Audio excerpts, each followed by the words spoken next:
Hey friends, welcome back to the Finding Joy in Your Home podcast. I am your host, Jami, Balmet, and I'm really excited that you are joining me today for this controversial episode. Okay, hopefully it's really not controversial, but we're going to be talking about parenting, millennial parents, of which I am one, and some ditches that we can fall into as modern parents, how we can learn from previous generations, but also how we do have to kind of blaze our own trail a little bit in this modern world, what that looks like. So today's going to be an encouraging episode, and we're going to dive in because we have a lot to cover. I did want to give you two really quick announcements, okay? We are wrapping up August. Can you believe it? Like we're just barreling into the fall.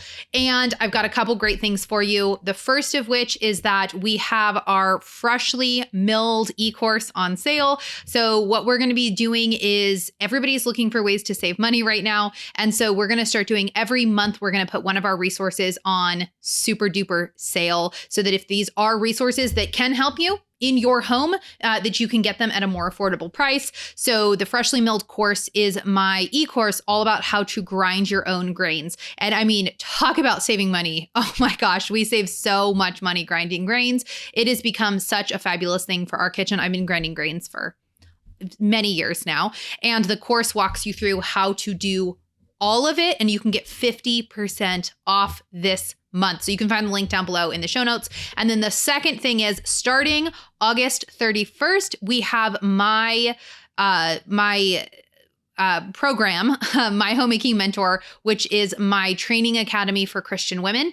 It is going to be open for enrollment for 1 week only. We are kicking off a 12-month course. Every month, we're going to be tackling a new topic, basically on home economics of running our households for God's glory. It's going to be amazing. And we have it just like rock bottom price right now for 1 week only. You can get in, you can enroll. Enrollment will probably be not open again until the new year. So this is another great opportunity. And we've just like knocked the price down for you guys. So just go to myhomemakingmentor.com. If you're too early, you'll see a sign up where you can sign up to get notified when enrollment opens. Same as if you missed this enrollment period as well, you can do that, or you'll be able to see the registration page. So just head over to myhomemakingmentor.com because it's going to be amazing.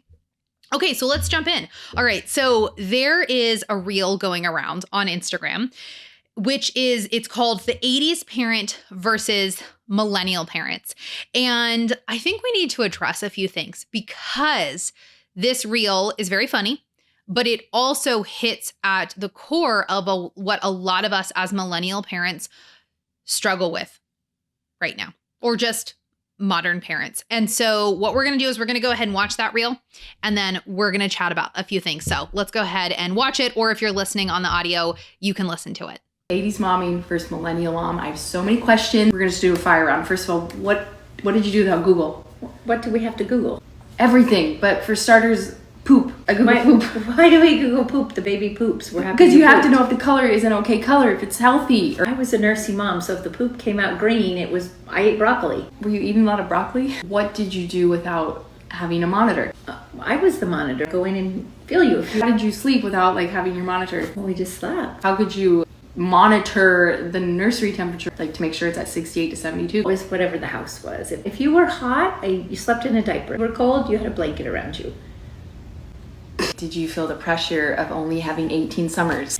18 summers? How old are you? 30. It's summer. I still have you. Did you know whether you're going to do baby-led weenie, baby-led... Baby-led weenies? What's that? No, baby-led weenie. I actually don't know what that is. Babies eat solids on their own. Oh my gosh, you guys, all of your first foods were McDonald's French fries. That was your favorite. The baby tells you we were at the fast food restaurant just ordering on our own. No, that's how you know we were ready. It. How did you deal with trolls? You guys all love those trolls, those little dolls with the long hair. You know what I mean? No.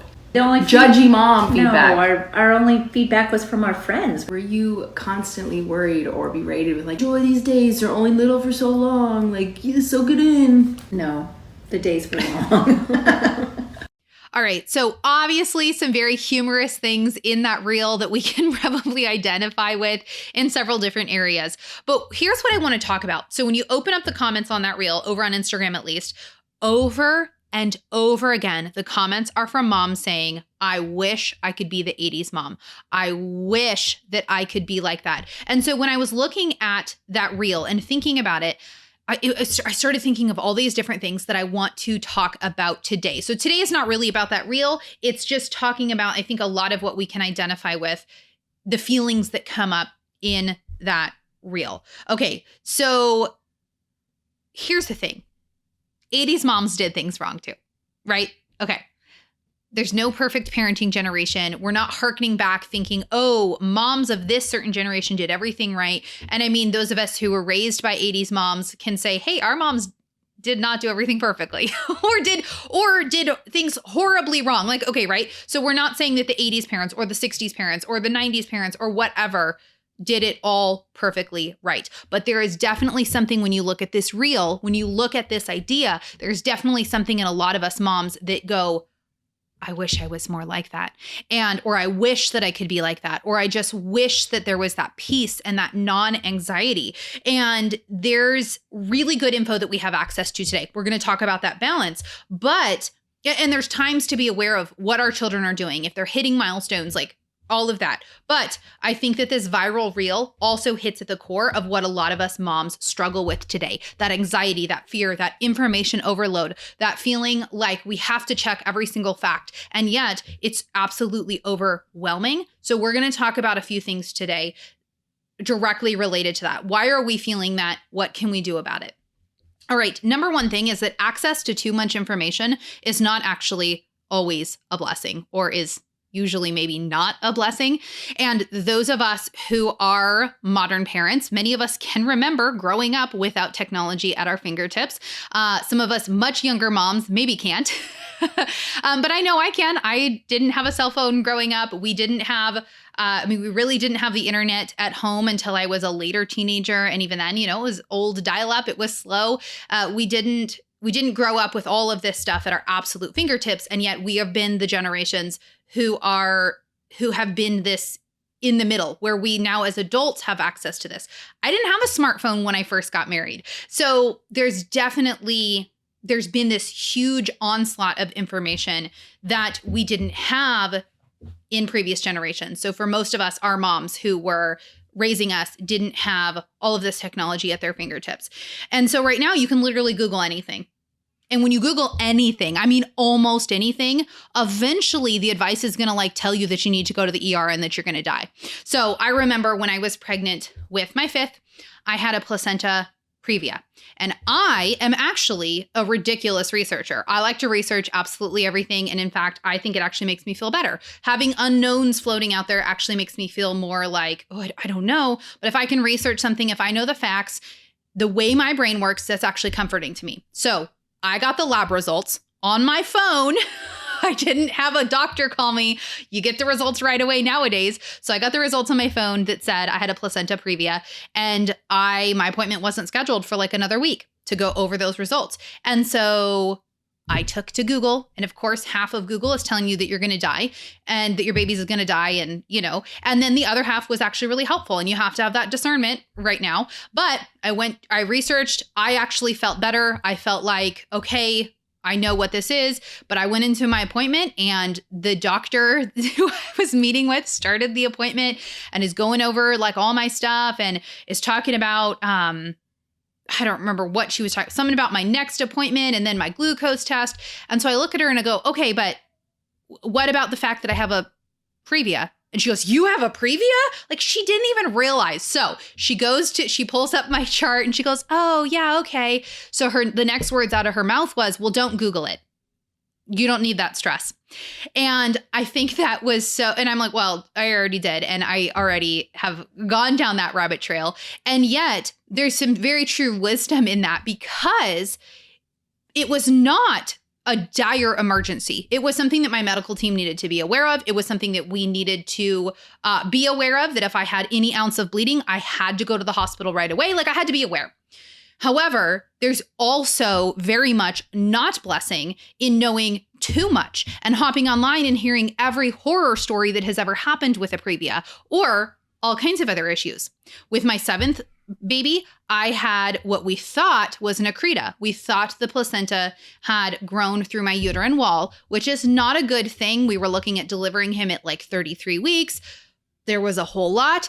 And there's a lot that was not very helpful to read online. And so with everything, with things down to like, in the reel, she's talking about, well, how'd you Google your baby's poop? And she's like, I wasn't watching every single little tiny thing. There is a certain point where more information is not actually helpful. In fact, it leads to so much anxiety, and it leads to just over questioning absolutely every single thing. Now, I'm really thankful for the internet today. I think there can actually be really helpful things, right? I'm thankful for good and useful information. There's really helpful things, but without a high level of discernment, the level of information we have access to can actually turn from being a blessing into a curse. And I think this is where we do grow with wisdom and with age in our discernment. And I feel like I'm able at this point now to research medical things and to be able to sift through what is WebMD just flipping out and telling you to go to the ER and what's actually useful information. And I think part of that is also just like it's a muscle. Discernment is a muscle that the more you grow, the more you learn. But let's remember that the absolute onslaught of information we have access to is not always a blessing. And so we don't always need to jump on and research and, go look at absolutely every single thing. So in fact, I have a friend who's dealing with multiple miscarriages, and she was asking my opinion on something. And she's like, you know what? I don't even want to go online and look at the HCG numbers because I just think that there's just too much out there that's going to stress me out. Would you research it for me? And that was so wise of her to realize that in the vulnerable state that she was in, getting online and going down that rabbit trail was not going to be helpful for her. So I did it because I could separate those emotions out, not being the pregnant one. And I could get on and I could take a look at it and I could sort through and really more clearly see what her numbers were reflecting without all of the emotion and all of the fear. And so I think there can be times and places for that too, knowing your own state of mind, having wisdom in that moment to say, it's not wise for me to jump online and start researching this. Having actually a layer of separation, even though you could access that knowledge, it doesn't mean that that's actually the wise or helpful thing in the moment, and having that discernment as well. Now, number 2, this leads to something very similar. Having so many opinions and voices all screaming at us all the time online, whether we're posting and asking for questions or we're just seeing everything that's out there, can actually crowd out our God-given discernment. And I think this is something that in a lot of areas of life that we can struggle with having access to online resources. We are so quick to jump online and see what Dr. Google has to say that we are not turning first to prayer. We're not seeking out wise counsel from people that we know or in person because we just think that we can access everything online. And I think there is absolutely times where we need to be okay with that God-given level of discernment and backing off a little bit with trying to find out everything. So I kind of laugh in that reel that she does. She says, how do you, how do you have to look up pictures of your baby's poop every 10 minutes? Now, I'm not saying that there's not helpful clues, that there might not be times and places, but I think that a trend that we see with modern parents is that we're looking for problems in every single place. And so we're stressed that, every little single thing needs to be perfect, or there's an ideal that we're trying to hit. And yet, if you've been a parent for 10 minutes, you start to realize that kids are going to hit milestones at widely different times and places. All of my boys have been very late talkers, very late.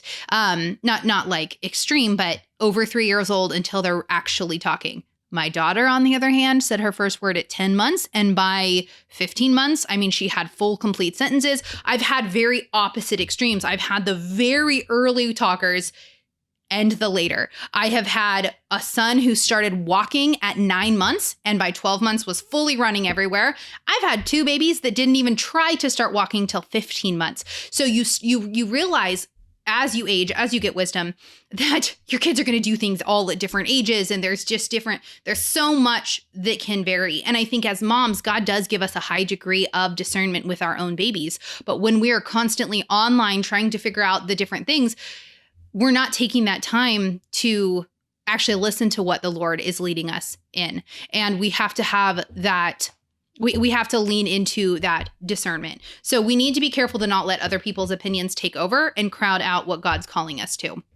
And when that anxiety hits or that overwhelm hits, or we're like, we don't know what to do, I'm not sure how to do this or that, then, we head off to see what our favorite Instagram influencer has to say or what Dr. Google recommends before and above praying and asking for God's discernment in that situation. And that's something that I have notice in my own life that I'm so tempted to do, is to just rush past that point of praying and asking the Lord, maybe even sitting in the uncomfortableness for a little while and saying, Lord, lead me with wisdom, lead my husband and I with wisdom. What is it that you want us to do? And God is going to grant wisdom. And we have to remember to ask for that and kind of sit in that as well.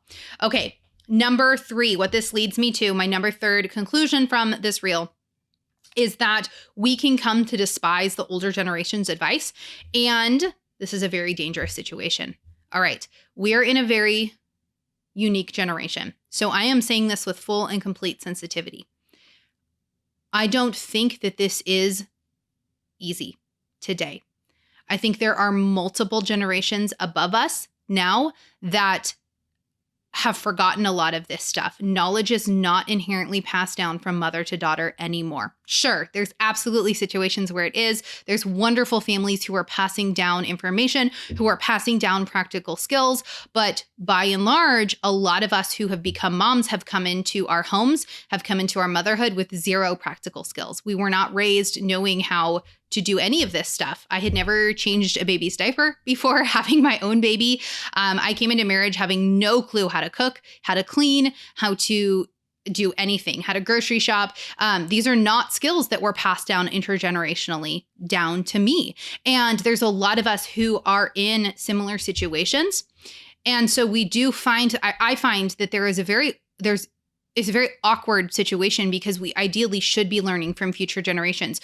We shouldn't just be online learning. And yet a lot of us feel like we're left in a situation where that's our only recourse to figure it out. The other thing, though, that I have noticed is that we can tend to despise older generations' advice because we don't think that it perfectly fits to our situation, or we can feel like the older generations are out of touch. I have to say, sometimes they are. Sometimes they are out of touch. And we have to be able, though, to take the good advice and to realize that the older generation moms have really good things to share and we need to listen. So the 80s mom who is telling you that you do need to relax a little bit and you need to let things go and that you need to chill, she's probably right. Now, she might not be right on everything. Maybe you're like, my kid has an allergy. I can't feed him McDonald's French fries. Okay, that's fine. It's an area that she maybe doesn't understand. That's okay. But it doesn't mean that the rest of her advice you just throw out. And this is a tension, is that no mom, no generation is ever going to be perfectly right. And we're so fast and easy to say, you're out of touch, you don't understand. And so we throw out all of their good advice. And then we end up in this echo chamber of our own generation where we're all anxiety ridden and telling ourselves that you need $500 bassinets for your baby to live when you don't. And so we need to be able to have discernment, once again, to listen to the older generations, to glean from them, because these wiser older moms have gone before us. And guess what? They do have a lot of wisdom. Even if they're not right about every single little thing, we need to be humble enough to listen to that advice. And I know personally, I've learned so much from just hearing even my grandmother and Jason's grandma, even though like food-wise or things we don't completely agree with them on, very much like 60s era, Jell-O pudding and whatever. I don't agree with everything. I'm not looking to them necessarily for my food advice. And yet I've learned so much practical stuff just from hearing them. And I remember my grandmother, I remember she said this story so many times, is she had 6 daughters. And I remember being pregnant with my first, and she said, Jami, this is the only advice she gave me. She said, Jami, when you have your babies, because I was pregnant with twins, she said, don't rock your babies to sleep every single night, because I ended up in a situation, because I got pregnant right away then with my next one. It was a horrible situation because my first daughter would only go to sleep if I rocked her every night. It took an hour. And, if you can let your babies fall asleep on their own, it's just going to be so much better. And look, not everybody agrees with that.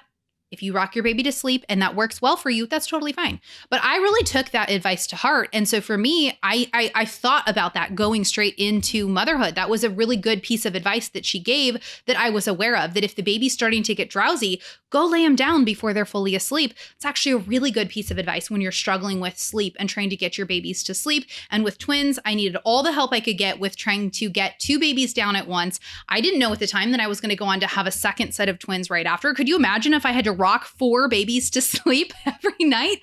I wouldn't have been able to do it. And so there was a lot of wisdom there, and she passed that down because it was a really big struggle for her and something that she realized she wished she had done differently. And so we have to humble ourselves too and realize that, oh, well, that's not the way it's done today. Well, maybe it needs to be. Maybe there is some really good advice from older generations. Okay. So older moms, older generations, this really is where we should be getting our motherhood advice from. People who have gone before us, people who have struggled and made mistakes and realized that they needed to do things differently.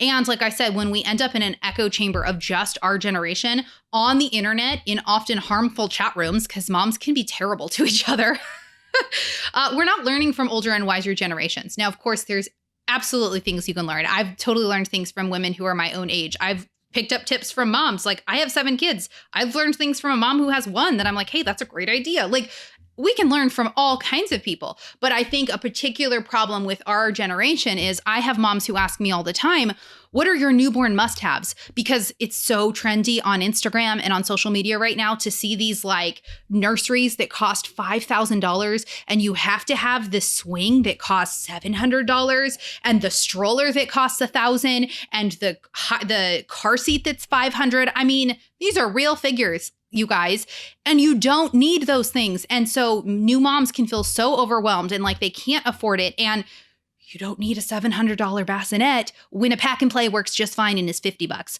Like, there's so much that our modern moms can make mistakes, and mistakes that I've absolutely made, things that I thought I needed or I thought were a necessity. So learning from people outside of our generation can be very, very helpful as well. And like I said, though, I absolutely acknowledge that this can be a little tricky. I fully acknowledge that. We're in a generation right now that I think is changing things. In many ways, we are a generation that's turning the tide back to how our great grandmothers lived. And I do think there's a multi-generational disconnect in many ways where, like I said, a lot of us didn't learn these skills from our previous generations.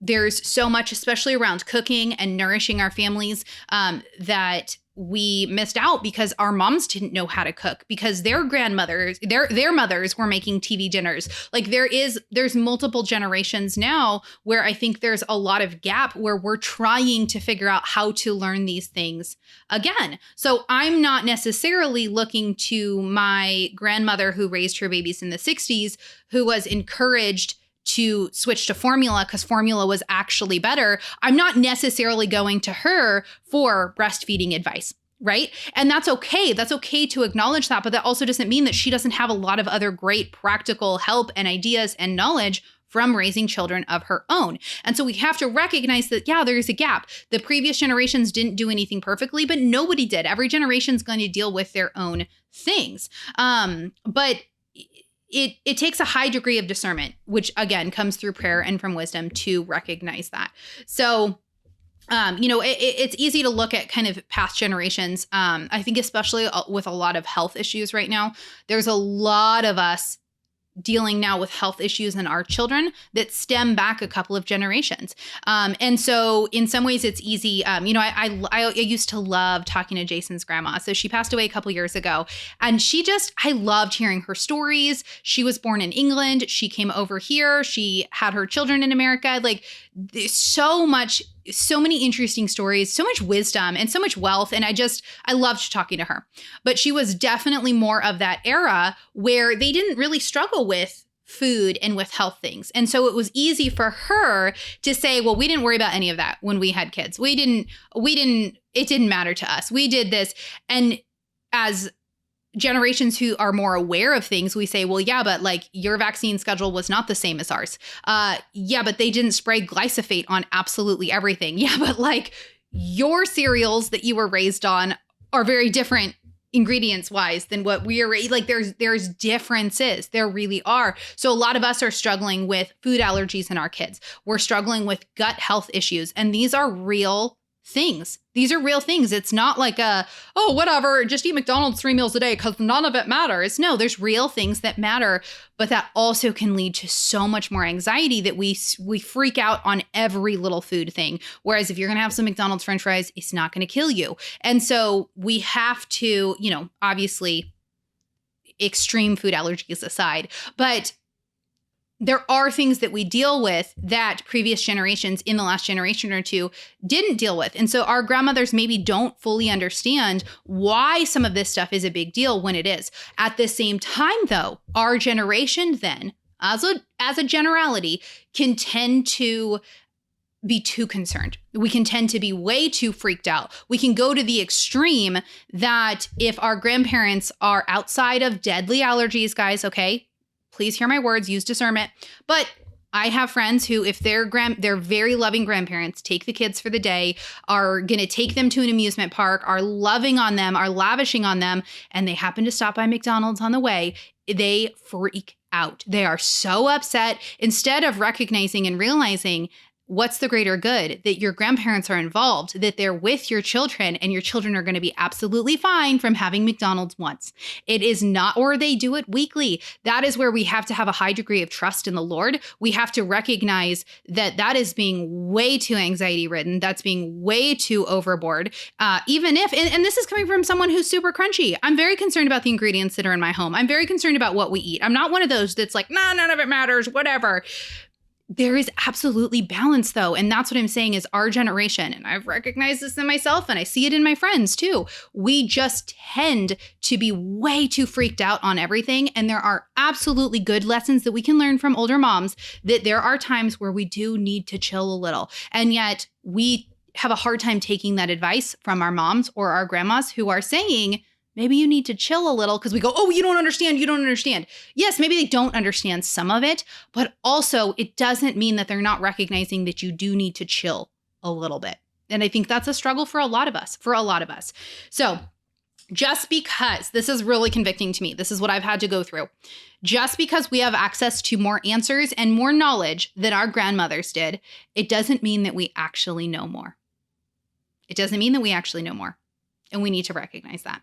Okay, this is my last point, and this is an important one, moms. If you are struggling with anxiety, I'm not saying like, just stop it. Don't have anxiety, because that's way harder than that. It's way harder than that. But my last point, our children do not actually belong to us. They belong to the Lord, and we need to ultimately trust that He is the one in control, and it's not us. And I think this is the crux of the matter. The 80s mom did not have access to unlimited knowledge. She didn't have access to everything. All of the internet, and guess what? You look up a health thing, you're going to get 20 different opinions, and that leads to more anxiety. She was able to trust in the Lord because she didn't have access to all of that. Okay, it doesn't mean we throw out the internet, but it also means that, like my friend who didn't want to look up the HCG levels on the internet, that there are times where we need to delete social media. There's times where we need to not Google things. We need to ask our husbands, hey, can you Google this for me and give me a summary of what you think, instead of us Googling it ourselves. It means we need to step back and trust more. We're going to talk about anxiety over the next 2 episodes, because it's a much harder thing to do than just to say, don't have anxiety. But ladies, I think one thing that we can really struggle with as modern parents is that we have a very false sense of security and a false sense of control in our modern world. So Thank the Lord that we do not see the mortality rates, the high mortality rates in our babies that previous generations did. We don't have to give birth to 15 babies just to have 4 survive into adulthood. We don't struggle with that. That's not what we have in our modern world. We have access to clean water, to good food, to doctors, to medicine, to life-saving things. We have access to this. And so a lot of this, I think, can lead us into thinking that we are in control, that if we just do all the right steps in the right order and we do the right things and we eat the right foods and we get the right baby bassinet, that we are then in control of our children's lives.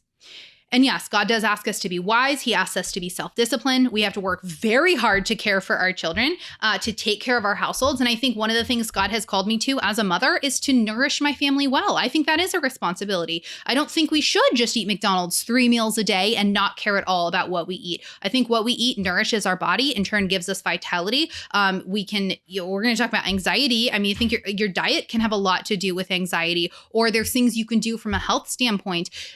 Those things do matter. I do actually think those things matter, but you have to say, this is what God has called me to, so I'm going to be a good steward of my family's health. And yet at the same time, I have to fully and completely recognize that I am not the one who is in control of it in any way, shape, or form. And so it all needs to be done with the clear idea in mind that God is sovereign over our every single breath, that he is the one that knows the exact minutes that we're going to be on this earth. And he cares so deeply for our children that we can trust him in that. And even when we don't understand the big picture, we can trust and we can recognize that we are not in control anyway. We can't do anything that's going to affect the outcome. And that having anxiety over every morsel of food that passes our kids' lips is mistrusting the Lord, and it doesn't lead to a better outcome anyway. It's not leading to more peace in our home. So yeah, there's a tension. There's a balance there. I do care deeply for my family. There are things that I can do to help. I am called to be self-disciplined and to be a hard worker and to care for my family. Absolutely. But at the end of the day, then I do have to let go and let God. I have to trust him then to know that he's calling me to do this today.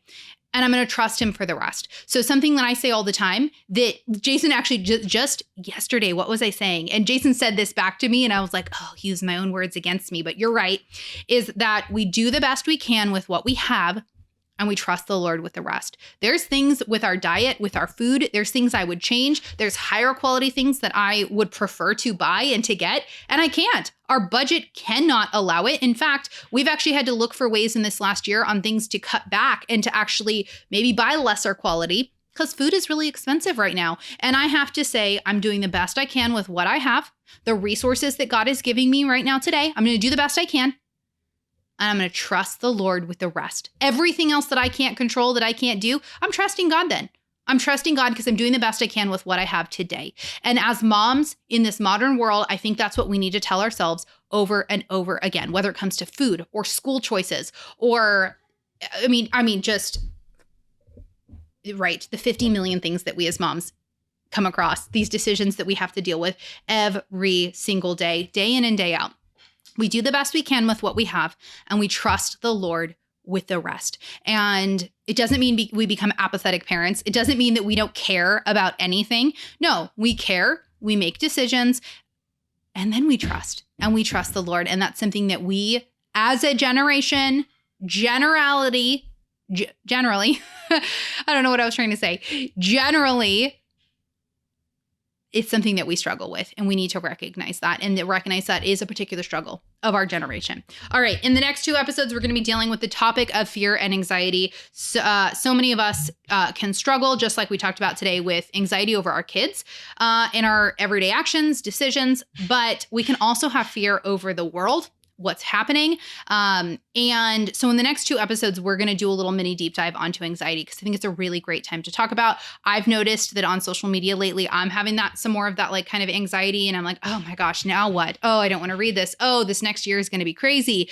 And I can start to kind of have that like, and that's a really clear indicator that we kind of need to have our talk truth to ourselves when it comes to anxiety and all of the things. So we're going to be talking about that over the next 2 episodes. So ladies, thank you so much for joining me. If you're watching me here on YouTube, go ahead and hit subscribe and like so that you can get notified when we have future episodes coming out. Same thing, actually, when you are listening to the audio, you can go ahead and subscribe for future episodes. Thank you so much for joining me here in episode 3. We have some really fun, episode 5 of season 3. We have some really fun episodes coming up. Don't forget also that we have our freshly milled e-course on sale.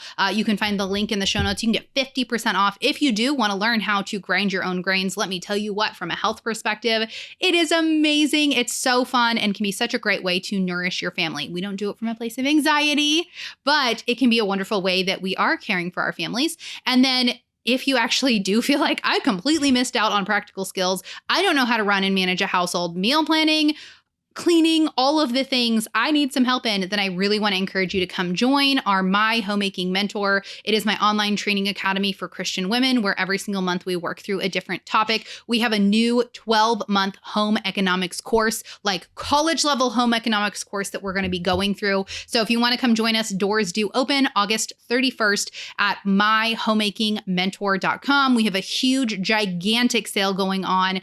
We have payment plans. We have scholarships available. If you want to join us, there is a way. Okay. We really want to make sure that everybody who wants to join us can, regardless of financial situation. So please come check it out. Reach out to us if you need some help. And yeah, I'm going to leave it here. And next week, I'll see you guys back here. We're going to be talking about anxiety, which will be wonderful. All right. I will chat with you next week.